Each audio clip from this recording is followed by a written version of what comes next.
Some monsters are just not natural. They were not created due to the nature of the world they come from. Instead, they were created by men.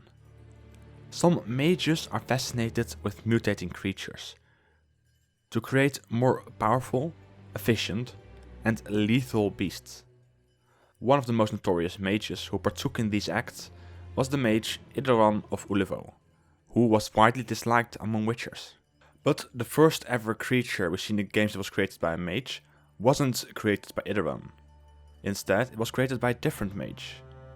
And this beast was called the Frightener. The Frightener, like the name says, was a monster that scared people when they first saw it. It was a very large, praying mantis-like creature that stood at the height of about 3 geralds. But luckily for men and witchers alike, Frighteners are very rare, due to how they come to be. Frighteners are created using magic, a specific ritual and spell that were originally created by a mage named Dagobert Sulla. Dagobert Sulla was once a mage who worked in Kaer Morhen. He was the supervisor overseeing the trial of the Gresses for the School of the Wolf. But it seemed like his true passion might have just been simply changing life forms.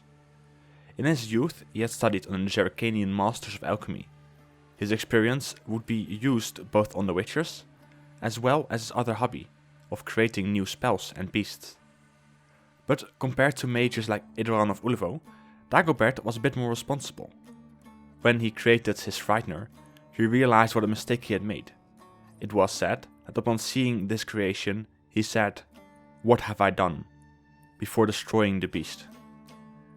His notes on how to create the beast, however, did survive, and they would find their way into the hands of other less responsible mages. The amount of mages that know how to create the Frightener are just still very few, but not so few that they can't be found in the wild.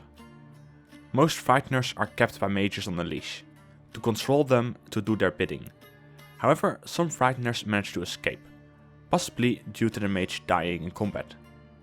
When a Frightener escapes into the wild, they become even more dangerous than in captivity. They will hide in the woods against rocks and trees, waiting in ambush for their prey.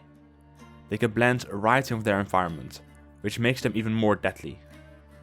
And thus, while they are very uncommon, it can be possible for a Witcher to take out a contract on a Frightener, as Vesemir once did long ago. In combat, while Frighteners are out of hiding, they use their size to their advantage, trying to overpower anyone they face with their 2 front legs. Trying to take it down is not easy, especially for a lone Witcher. Frighteners are very immune to almost any effect, from poison to fire. Instead, the best way to turn the giant Mantis vulnerable is by creating high-pitched sounds.